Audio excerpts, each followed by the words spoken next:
ليه مش بنعرف نعمل حدود للناس اللي حوالينا؟ مش بنعرف نقول كلمة لأ، وعندنا تأنيب ضمير لو حصلت مننا. يعني حد جاي يزورني كده في وقت مش مناسب ليا، وفجأة أنا سمحت بالزيارة دي بس أنا متضايقة من جوايا. حد بيكلمني في وقت مش مناسب ليا ومش قادر أعمل حدود وأقول لأ. فكلمة لأ دي بالنسبة لنا عاملة عندنا رعب جوه، وعاملة قلق كده، مش قادرة أقولها مع انها كلمه بسيطه جدا. بس ليه انا مش قادره اطلعها؟ لان انا اتبرمجت من وانا صغير اني ما ينفعش اقول كلمه لا.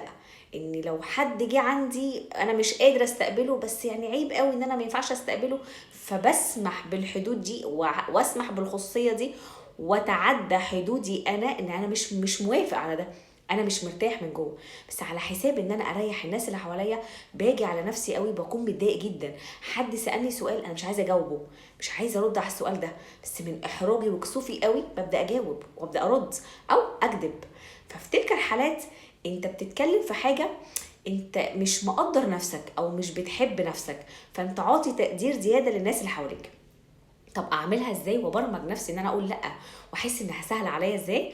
اول حاجه افكر فيها، لو انا جيت حد سالني سؤال وانا جيت رحت قلت لا مش هجاوب على السؤال ده، دي حاجه خاصه بيا. لو في اللحظه دي انت حسيت ان انت هتكون مرتاح انك ما جاوبتش فقولها. هتلاقي نفسك انك شغال مأنب ضميرك، بس بعد كده برضه هتتضايق. لا، يبقى انا اريح ضميري وهقول لا، وهقول ان دي حاجه خاصه بيا. فابدا ابحث عن الحاجه اللي هتريحك انت. حب نفسك. على فكره لما تقول لا انت مش بتقولها بغضب وان انت متضايق ومتعصب ان انا اعمل حدود اللي حواليا فدي عطاني غضب، لا، انا بعمل حدود بحب.